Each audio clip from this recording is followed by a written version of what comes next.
Okay. Yeah, you can start. You can start, and I will start just after that. Okay. Okay. Okay. Hello. Hello, everybody. I am Sofiane Amzian, and the jury give me the pleasure to be the president of this jury this afternoon. We are here for the defense of Parul Chauhan today, and the thesis will be like this. This defense will be the first part. We will have the presentation of 45 minutes of Parul Chauhan, and then I will present the jury. Then Parul can drink some water before a debate of 1 hour, 1 hour and a half. Okay. And now, Parul Chauhan, you have the floor is yours for 45 minutes. Thank you so much. First of all, I would like to thank you all for your to be present here and for your virtual presence, in fact. So my name is Parul Chauhan, and today I'm going to give you a presentation about my PhD work entitled Influence of Hydric Solicitations on the Mechanical Behavior of Rammed Earth, the Early Age Behavior. This work was done in LOCI Laboratory in University Savoie Mont Blanc. A part of the work was done in University of Glasgow during an international mobility. This project was supervised by Professor Olivier Play and Noémie Prim. This presentation is divided into 6 parts. First is the introduction about earthen materials, its advantages and its limitations. The second is the experimental study at the material scale on small scale samples. Then experiments at structural scale on rammed earth columns. Then the objective is to simulate the drying and compression behavior of these columns. A numerical case study on the rammed earth walls. And finally, the conclusions and perspectives. So firstly, if we take a look at the building sector, it is responsible for around 40% of the total greenhouse gases, which leads to a significant amount of pollution. According to ADEME 2015, 44% of total waste in France comes from the building sector. And this waste is usually non-recyclable in nature and is disposed in landfills, and it leads to loss of land. Thus, there is a necessity of an alternative construction material which has more eco-friendly characteristics compared to steel and concrete. And earth provides with such a solution. Now, earth is one of the oldest construction material, but even today it's being used all over the world.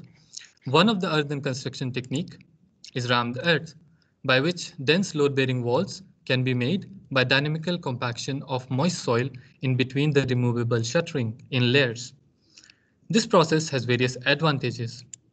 First, it has low embodied energy, low operational energy due to its thermo and hygroregulator effects. In its unstabilized state, it is fully recyclable in nature, and it possesses sufficient strength for the construction of 1 to 2 story buildings. Now, the study of this material is important not only in regards of modern rammed earth buildings, but also with regards to preservation of historical buildings. Now, despite the advantages that we discussed before, it suffers from various drawbacks. One of the important drawbacks is its sensitivity to water, which leads to the change in consistency of soil from solid to plastic and lead to the deterioration of mechanical parameters. Now, the lack of characterization of this hydric influence is a major drawback. In addition, there is lack of regulations and international codal provision. Although some countries do have their regulations, but there is uncertainties in the design. With this regard, the objective of this thesis is to first study the hydric effect on the mechanical parameters at material scale on small scale samples. Then to study the evolution of strength and stiffness with the hydric state on rammed earth columns. Then to reproduce numerically the hydric effect on the mechanical behavior at the structural scale, where the model parameters will be taken from the experimental study at the material scale. And finally, to develop a methodology in order to answer a practical question, which is the drying period required before subsequent floor construction. So first, let us take a look at the experimental study at material scale. The experimental plan for this involves different tests, such as unconfined compressive strength test at different hydric condition to study the variation of compressive strength and stiffness. Then direct shear tests to study the variation of apparent shear parameters. Triaxial test, so unsaturated triaxial test to study the apparent parameters, and the saturated triaxial test in order to study the intrinsic shear parameters. Now the first three tests will study the apparent parameters, which is dependent on the hydric state, while as the intrinsic parameters are independent of the hydric state. So the material used for this study was taken from an existing construction site in Auvergne-Rhône-Alpes region in France. The particle size distribution curve for this material is shown here, and it contains about 12% gravel, 30% sand, 51% silt, and 7% clay. Now it can be seen that the particle size distribution, it does not follow the guidelines suggested by Houben and Guillard. But it is a known fact that the material does not always follow these recommendations, and that the particle size distribution is not the only determining parameter for suitability of soil as rammed earth. This was also observed by different authors. In order to finally characterize the soil, the activity was determined and the soil was in slightly active range, whereas the low value of cation exchange capacity and specific surface area indicated the absence of swelling clays, which is recommended for rammed earth design. The Atterberg limits of the soil were determined and the soil was classified as low plastic silt. Now, in order to determine the amount of water to be added before compaction, normal Proctor test was done and an optimum of 12.5% was determined for a maximum dry density of 1900 kilogram per meter cube. Thus, the soil was mixed at this water content for sample preparation. Now, before we go into the method of sample preparation, following points should be noted. In a real rammed earth wall, there is a density gradient, with the soil being denser at the top and looser at the bottom. This is because of the compaction process taking place from the top. Now, since we want to study the hydric effect, it is necessary to control the other influencing parameters such as dry density. For this, a method of static double compaction was used following the study of Bruno 2015. In this, the compaction pressure was chosen as 5 MPa, which is classical pressure for compressed earth blocks. Now, for making cylindrical samples, soil was mixed at optimum moisture content and poured into the cylindrical mold. In the first stage, 80% of the total pressure was applied from one side. Then the mold was rotated and 100% of the total pressure, which is 5 MPa, was applied from both sides. This will give a sample of the following dimension, which has a cylinderness ratio of about 2, and this was suggested for compression studies. Similarly, prismatic samples were made with the same method in a prismatic mold, and we get a sample of the following dimension of a height of about 3 centimeters. Now, this method of sample preparation has various advantages. First, we have uniformity and density. The cylindrical sample was cut into 5 different parts, and a maximum standard deviation of 3% from the mean was observed. Whereas for the prismatic sample, since the height is small, it was assumed that the double compaction is effective. In addition, all the samples that were studied, they were made with very good repeatability. A maximum standard deviation of 1.7% from mean was observed, whereas in case of dynamic compaction, it can go as high as 11%. In addition, we have better control of the compaction pressure in this case. So now I'm going to compare the energy and the density coming from Proctor test and the double compaction test. Now, the Proctor test imparts higher energy in comparison to the double compaction method, but the dry density obtained at the optimum was very close to each other. And this dry density obtained is in the range of real rammed earth wall. Thus, we have samples which have dry density representative of rammed earth wall. Now, since our main objective is to study the hydric condition effect, different parameters can be used to represent this, such as water content, liquid degree of saturation, relative humidity. Here we are using total suction, which is the state variable in unsaturated soil mechanics, and it's defined as the thermodynamical potential of pore water with respect to reference potential of free water. It has two parts: metric suction, which is the capillary pressure defined as the difference of air and water pressure, and osmotic suction, which is due to the presence of dissolved solute. Now this part, osmotic suction part, was ignored, and the total suction is taken equal to the metric suction. Now in order to control the hydric state, different methods were used. First is the liquid vapor equilibrium method, which is used for high values of suction. In this, the relative humidity of the atmosphere around the sample is controlled by means of saturated salt solutions, and the moisture transfer between the sample and the atmosphere takes place in form of water vapor based on the difference of relative humidity. And once equilibrium is achieved, we can use Kelvin's equation to determine the suction which is imposed. Here is the list of the salt solution that were used and the imposed relative humidity and the corresponding suction. So for low value of relative humidity, we have high values of suction and vice versa.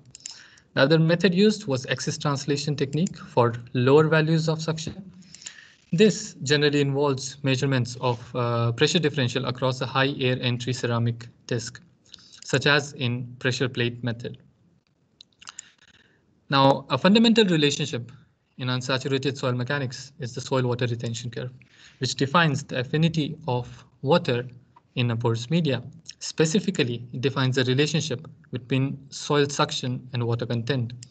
Here is an example of the retention curve, which has three zones.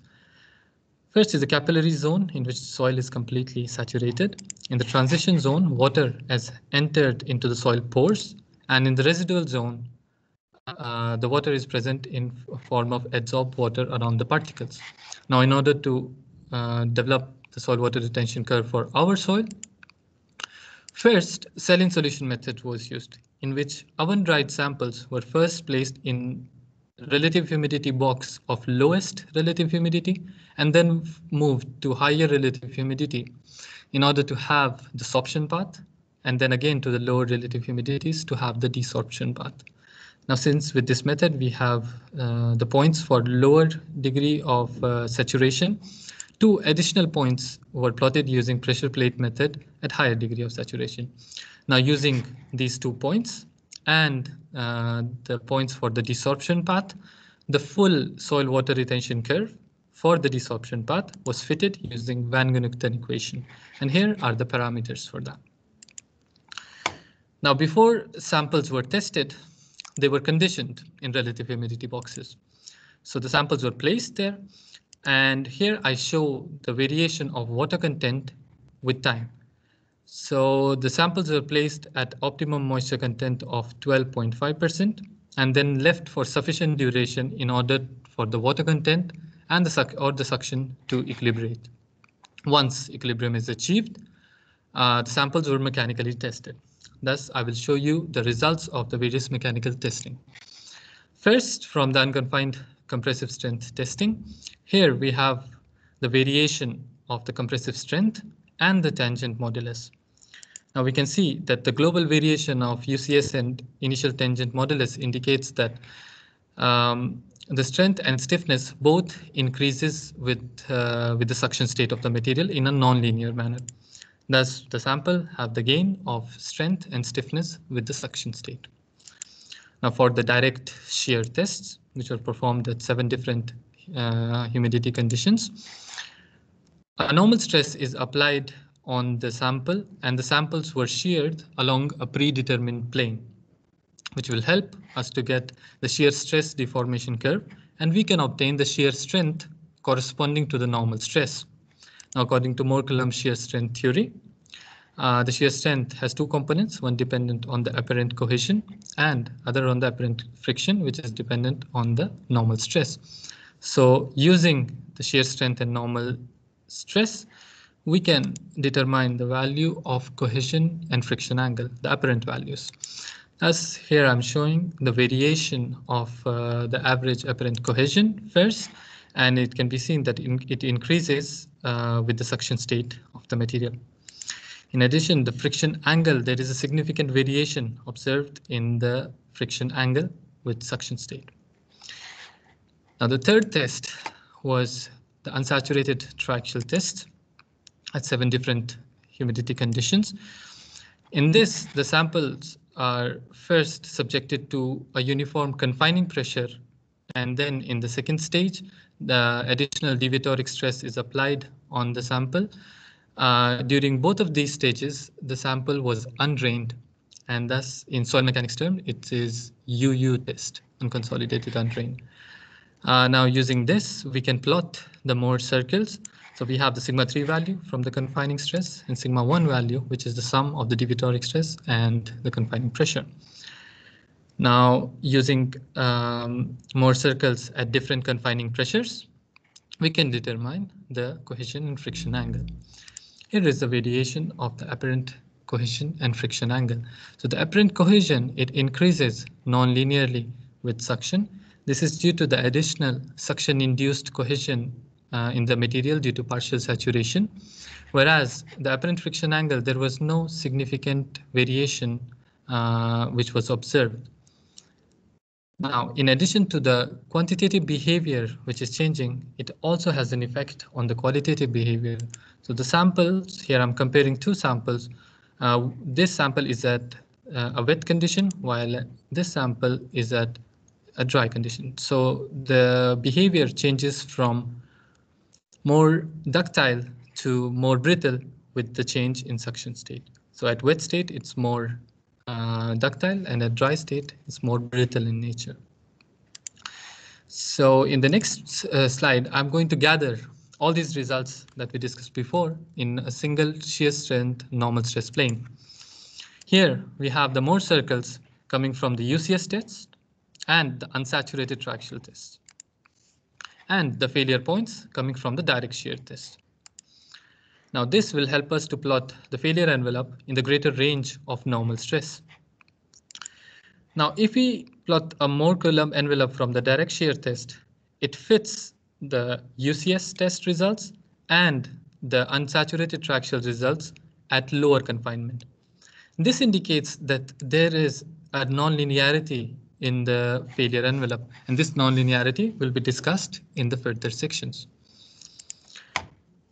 Now we have discussed all the apparent parameters tests that we did. In order to determine the intrinsic parameter, we performed saturated triaxial test, in which in the first stage the sample was saturated. Then an effective value of confining pressure was applied, which is where effective stress is equal to the total stress minus the pore water pressure. And finally, in the deviatoric stage, the cell pressure is kept constant and deviatoric stress is applied. Here the results are shown in terms of stress invariance P dash in Q, where P dash is the mean effective stress and Q is the deviatoric stress. And the failure surface for this reads of the following form, which is dependent on the intrinsic value of cohesion and friction angle. Using these tests, we can determine the value of the intrinsic value of cohesion and friction angle. Now, in order to use our results and take a step towards constitutive modeling, first thing to consider is the nonlinearity that we observed.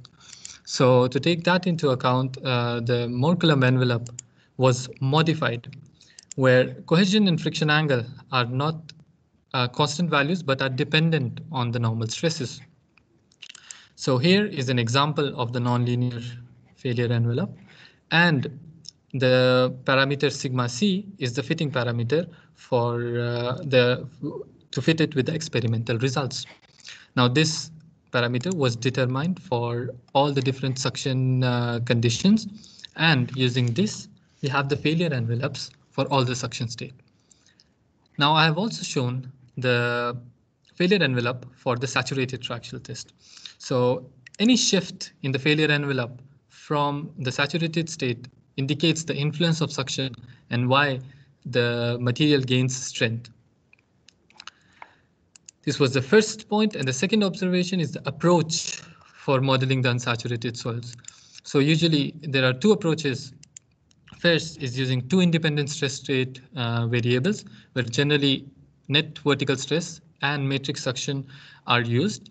And the other approach is to use a generalized effective stress approach, where a multi-phase porous medium is represented by a single effective stress. And we have used Bishop's effective stress. So in the study, this approach of effective stress was used, where the effective stress is dependent on the effective stress parameter, which is a function of liquid degree of saturation. So this parameter Chi-S, it highlights the influence, Chi highlights the influence that the suction have on the effective stress. Now, in order to determine this, first we have the Mohr circle in terms of total stresses. Here we have the failure envelope coming from the saturated triaxial test. Now, if I want to represent this Mohr circle in terms of effective stress reference, the effective stress, the Mohr circle will be translated by an amount Chi-S because of this equation. Now, by using the geometrical relationships, we can determine the expression for Chi in terms of liquid degree of saturation, and a power function was observed for this. Using this, we can finally obtain the expression for effective stress in terms of the generalized effective stress approach. So these were the results at the experimental study at material scale. Now we will move on to the experiment at structural scale on columns, where the objective is to evaluate the mechanical capacity of Earth, which is subjected through a drying solicitation representing a 1D drying that is happening in a wall once it's manufactured at its optimum state. Here is the REV and the sample's dimension and the slenderness ratio. The experimental plan for this includes 9 different columns which were tested. So some of the columns were tested without any drying, and whereas others were subjected to different durations of drying. In these samples, they were covered with paraffin on 3 sides in order to have 2 parallel sides from where 1D drying can occur. Now at each day, the samples were also tested with the unload-reload cycles, and the samples were also equipped with SHT capacitive sensors in order to measure the variation of relative humidity with time. An additional sample was made, which was allowed to dry fully and will be tested afterwards in order to determine the water content and the compressive strength after full drying. The method of sample preparation is similar to the dynamical compaction in real rammed earth walls in layers. So in the first stage, we pour some soil about 15 centimeter into the mold, and the soil is dynamically compacted using a pneumatic hammer. At the middle of the third layer, sensors were placed at a distance of 3, 5, and 7 centimeter from the drying phase. Then, once the process is complete, the sample was leveled, demolded, and paraffin was applied to the to different phases, and the samples were left to dry in ambient conditions of relative humidity 65% and temperature 15%. Now for the drying phase results, I will show you the results of day 62, which will include the previous day's drying behavior. It can be observed that during the first 2 weeks, no change in relative humidity from 100% was observed. Now, there were various limitations of the sensors that were used. The first one was that the long-term exposure at relative humidity greater than 95% could lead to a temporary offset of plus 3%. This could be the reason for minimal changes during the first few weeks of drying. And in addition, there is uncertainty in measurement. So around 1.8% for this relative humidity range, and which rose to about 4% in higher relative humidity range. Thus, our results were corrected and error bars were introduced to have the drying behavior. Now, these were the local measurements. In addition to this, the global measurement of water content is also shown. And the average water content, it fall from around 12.5% to 6% within the first 2 weeks of drying, whereas there were minimal changes of the relative humidity. In addition, we also have the water content after full drying, which shows that the sample is still capable of drying after these days. Next is the compression phase results. So the sample after drying were subjected to axial compression, And here are the stress strain curves for the different days that they were tested. So the day 0, day 13, day 31, 62, and the sample which was tested after full drying. Now, various points can be discussed from these results, such as the compressive strength, the tangent modulus, the axial strain at failure. So these points will be discussed in the next slide. So here I've shown the variation of compressive strength along with the variation of the global water content. So we can see that there is substantial increase of compressive strength within the first 2 weeks of drying, which slows down over time and finally tending towards an asymptotic value. Similar behavior was also observed for the tangent modulus. And in addition, we can see that the samples which were tested with cyclic loading, they showed weaker parameters in comparison to the sample without the cyclic loading. This could be due to the fact that sensors were installed in these samples, which could have interfered with the mechanical testing of this material. Now, in addition to the quantitative behavior, the qualitative behavior was also affected. So the sample, the behavior of the sample changes from more plastic to more brittle with the drying of the samples. And it was observed for both with and without cycles. So this concludes the part of experimental testing at structural scale. Next is the simulations part. So this work was partly done in University of Glasgow during the international mobility. Now our aim was to simulate the drying and the compression behavior of rammed earth column. Using CodeBright, which is a finite element code for thermohydromechanical coupled problem in geological media. So here we have from the wall a representative element volume. We want to simulate the drying phase. The compression phase for this 3D column was a geometrical model was the 3D column of the following dimensions, which was the same as the experimental column. Here is the mesh refinement, which contains 2,500 elements. And since it is a 1D problem of drying, the mesh was concentrated close to the boundary in the direction of drying. So before we take a look at the analysis of the simulation, here are some of the theoretical aspects of the model. The various balance equations used were mass, momentum, and energy conservation. The various constitutive equations used are mentioned here. So for liquid advective flux, Darcy's law was used. For diffusive flux of water vapor in gas phase, Fick's law of diffusion was used. For conductive heat flux, Fourier's law was used, in which the thermal conductivity is dependent on the liquid degree of saturation as well as the porosity. And the retention behavior was modeled using the Van Gunnington model. The unsaturated hydraulic conductivity was modeled using Moellem model, and which uses the same parameter as the Van Gunnington one. Regarding the mechanical model, we chose a linear elastic, perfectly plastic Drucker-Prager model. For the elasticity, we have two parameters, modulus of elasticity and Poisson's ratio. The elastic stresses in the soil were limited by plasticity by using a Drucker-Prager failure criteria. Here is the yield surface and the associated plastic potential function. The invariants for this were P and Q. Now in CodeBright, the shear strength was modeled using the following expression, where the apparent cohesion was a linearly evolving function of suction. Now, since from our experimental study, we know that this is not true, this needs to be fixed. In addition, here two stress variable approach is used, whereas we wanted to implement a single effective stress. Now, in order to do that, the expression for Bishop effective stress was introduced into the shear strength expression.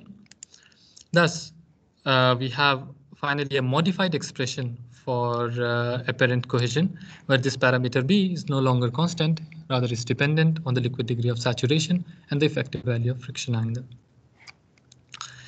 So here I'm going to show you the various couplings that are taking place between the mechanical behavior, liquid water transfer, and the heat transfer. Regarding the hydromechanical coupling, So the mechanical effect on the liquid water transfer is taken into account by Darcy's law, since any change in porosity will lead to the change in unsaturated hydraulic conductivity. And the hydric effect on the mechanical behavior is taken into account by effective stress, as discussed in the last slide. Now the liquid water transfer and the vapor transfer is linked by soil water retention curve and the Kelvin's equation. Now for the hydrothermal coupling, the thermal effect on the vapor transfer is taken into account by Fick's law, since the diffusion coefficient is dependent on temperature.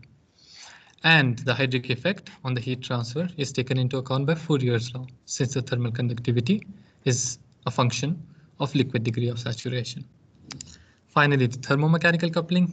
The mechanical effect on the heat transfer is taken again by Fourier's law, since thermal conductivity is dependent on porosity, whereas there is no direct coupling of the heat transfer on the mechanical behavior, since the mechanical model is independent of temperature. Thus, suction is serving as a link between the hydromechanical and the hydrothermal coupling. Here are the various material parameters that were used in the study, along with the method of determination of these parameters. So some parameters were determined experimentally, while for others, classical value or default value was chosen, and others were taken from literature. Here I'm going to discuss the experimentally determined parameters. So firstly, we have the retention curve. It was modeled using the Van Gunnigten parameters. The relative hydraulic conductivity was modeled using the same parameter as Van Gunnigten, and the intrinsic permeability, which was determined for cored sample from rammed earth columns in the direction of drying, that is parallel to the layers. The effective cohesion and friction angle were determined from the saturated triaxial test, and the exponent of the effective stress parameter was determined from unsaturated triaxial and the UCS test, whereas the porosity was directly taken from the sample.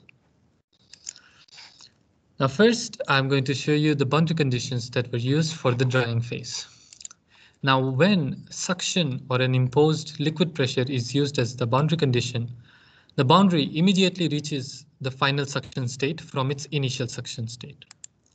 Now this is not true in reality, since the equilibrium between the boundary and the atmosphere is reached asymptotically. Thus, we have used an atmospheric boundary condition in which it is represented in terms of evaporation. The flux boundary condition is represented by state variables such as liquid pressure and temperature, and other meteorological data such as relative humidity, temperature, gas pressure, and air velocity. Here are the values of these parameters. Now the evaporation flux is directly proportional to the difference of absolute or relative humidity of the atmosphere and the boundary, and is linked by a term called surface mass transfer coefficient. Now in CodeBrite, it was modeled in this form. Now by comparing these two equations, we have the expression for surface mass transfer coefficient, and this surface mass transfer coefficient was imposed into the simulation. Now for the value of this, it was taken from literature for natural convection drying in an indoor environment. The value suggested was taken as 0.02 meter per second in order to fit with our experimental data. Here are the results from the drying phase simulations. Firstly, I'm going to show you the suction isochrones with the width, with the distance across the width of rammed earth columns at different days of drying. So at day 0, we have uniform suction state all around the sample, and with drying, there is gradient of suction. Now, if we take a look at the boundary, it does not reaches immediately to its final suction state. It is reached gradually, and as soon as it reaches closer to the final state, the process slows down.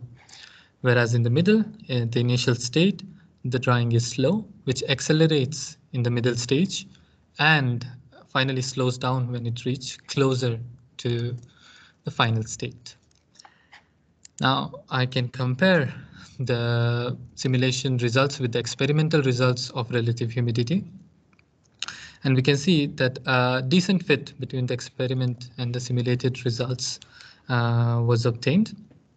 Now, these are the local parameters, the local values of relative humidity. We have also compared the global value of water content and compared it with the experimental results. So we can see that the initial part of the drying phase is not reproduced accurately, whereas the later part of drying is reproduced fairly accurately. And both the experimental and the simulation results are tending towards the same final water content. Now, these were the drying phase simulation. For the compression phase simulation, the initial hydric state of the sample is dependent on the drying duration. So at day 0, we have uniform state, while as for others, we have non-uniform suction state.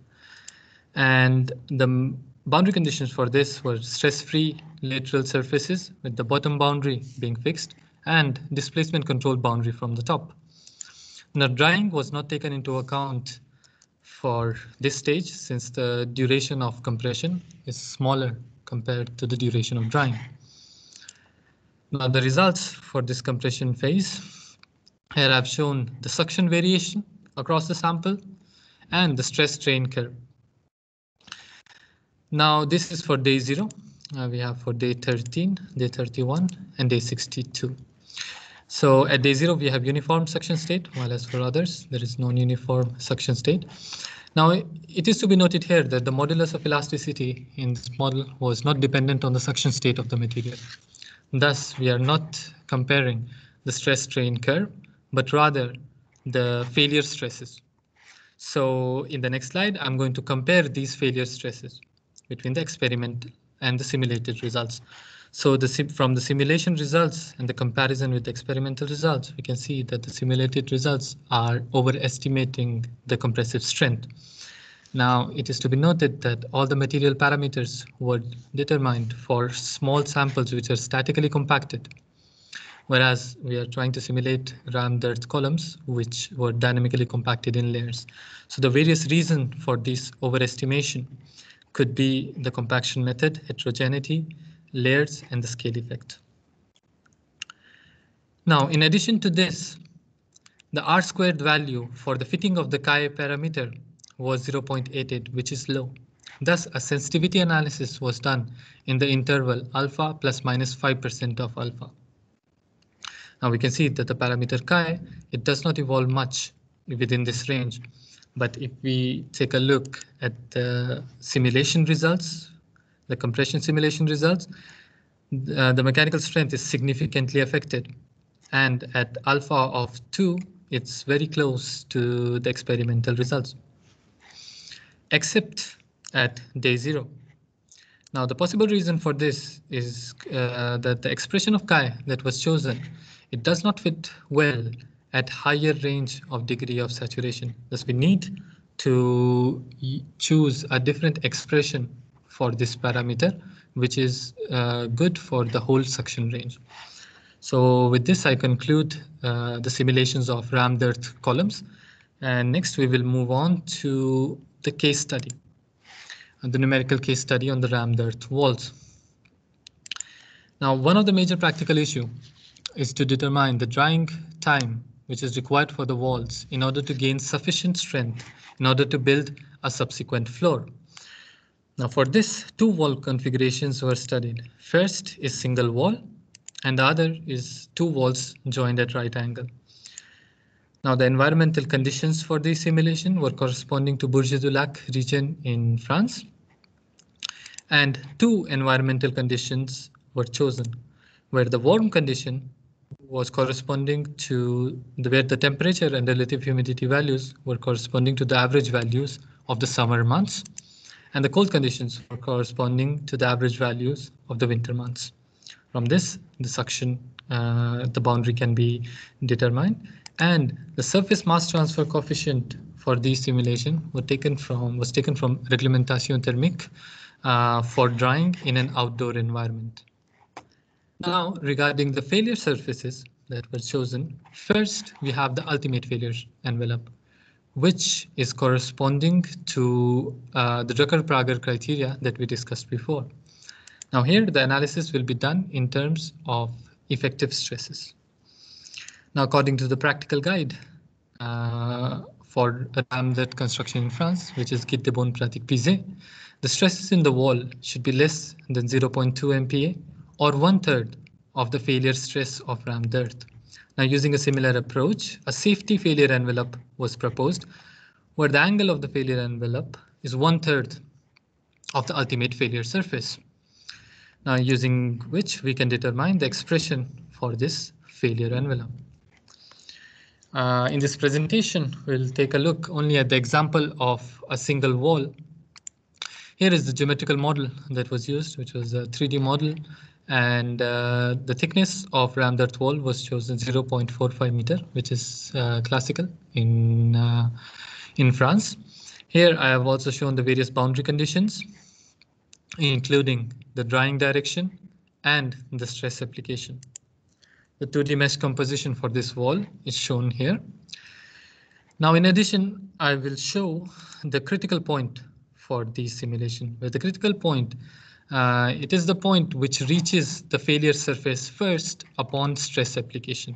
And it was at 0.5 meter from the bottom of the wall and at the center of the wall, since this is least affected from drying. Now, the first simulation result for this wall I'm going to show is the compression simulation at the hydric state of the sample. This is a mechanically only simulation with no drying. So here is the stress path at the critical point. So the initial stress state is here, which is due to the suction present in the material. Then, due to the self-weight of the material, the stress state is here. Now, this point fails with respect to the ultimate failure surface at a vertical stress of 0.94 MPa and at 0.07 MPa with regards to the safety failure surface. Now, in the practical guide, the vertical stress at the top is recommended as 0.2 MPa, which takes into account the dead weight of the walls, the floor loading, and the other live loads. Now, at this 0.2 MPa stress, it's very safe with regards to the ultimate failure surface, whereas it is unsafe with regards to the safety failure surface, which suggests that the practical guide is very conservative in nature. So our objective in this simulation is to subject the wall to different durations of drying, then apply the 0.2 MPa load in order to determine the drying period for this critical point to be safe. So here are the results of drying, firstly in the warm conditions. So at day 0, we have a linear stress path, and the point is unsafe with regards to the safety failure surface. Now, with drying, the stress path translates horizontally because of the increase of the mean effective stress due to the evolution of suction state in the material. And then finally, we observed that it takes about 120 days, which is around 3 to 4 months of drying for this critical point to be safe. Now, this period of drying is also recommended in the practical guide. And this is practically possible in the months of June to September in regards to the real environmental conditions. Whereas for the cold conditions, you can see that it takes about 180 days, more than 180 days for this point to be safe. So it takes 6 months, which is longer than the actual weather conditions, the cold weather conditions. So drying is not possible in these conditions. In the practical guides, it is also recommended that it's not reasonable to build in the winter conditions. Now here we have proposed a methodology in order to answer these practical questions, but it can be enhanced and there are various points of improvements that can be made. First is to take into account different factors such as solar radiation and rainfall. The surface mass transfer coefficient, which was taken from the literature, can be experimentally determined. The failure surface can be improved. Now, since the practical guide, the safety criteria from the practical guide is very conservative, we can suggest a less conservative failure criteria in order to improve the drying periods. And finally, instead of using constant value of temperature and relative humidity, real-time weather data can be used. So this concludes the presentation part, and I'm going to give you the final conclusions and some perspectives for this study. Firstly, the conclusion. The first conclusion is that we were able to use a framework based on unsaturated soil mechanics and taking suction into account and apply it successfully in order to study a construction material. We were able to determine the kinetics of drying and compressive strength evolution of rammed earth columns, and also able to reproduce the drying and compression behavior by performing coupled thermohydromechanical simulations. In addition, methodology was proposed to answer a practical issue which is faced in rammed earth construction. And this proves the suitability and the potential that this PhD work provides for earth construction sector. Now here is a synthesis or protocol for all the tests required in order to perform these numerical analysis, which used about 60 tests out of the 124 tests that we performed. So the first point of perspective is to improve this protocol and provide a simplified protocol for its direct practical applications. Now, we just don't want to simplify it, we want to enhance it by performing experiments at higher degree of saturation in order to determine better the effective stress parameter. Since there were some issues with the sensors at higher saturation condition, different sensors such as TDR sensors can be used in these conditions. Development of experimental methodology in order to determine the surface mass transfer coefficient should be done. And various points of improvements can be made in the mechanical model, such as directly express it in terms of effective stresses, have the elastic behavior dependent on suction and on porosity, which will help us to plot the stress strain curve instead of only the compressive strength. Then we can also have a coupled damage elastoplasticity model if we want to finally refine our mechanical model. And the final perspective is to take into account suction and enhance this study in order to suggest regulations for building rammed earth walls. Since the practical guide, it only gives out recommendation, it is necessary to take a step forward and build regulations for this. That was the end of my presentation. Thank you so much, everyone, for your attention.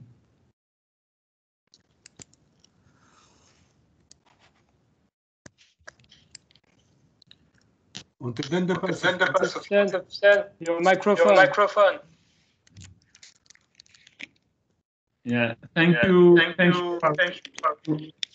You reach 45 minutes, which is very nice. Just 2 more. 2 minutes. 2 minutes. 2 minutes to drink water. No. I think there is a microphone, or I have the return of the sound. Oh no, now it's better. Okay. First, you can stop recording. Okay. Then we will have only your presentation recorded.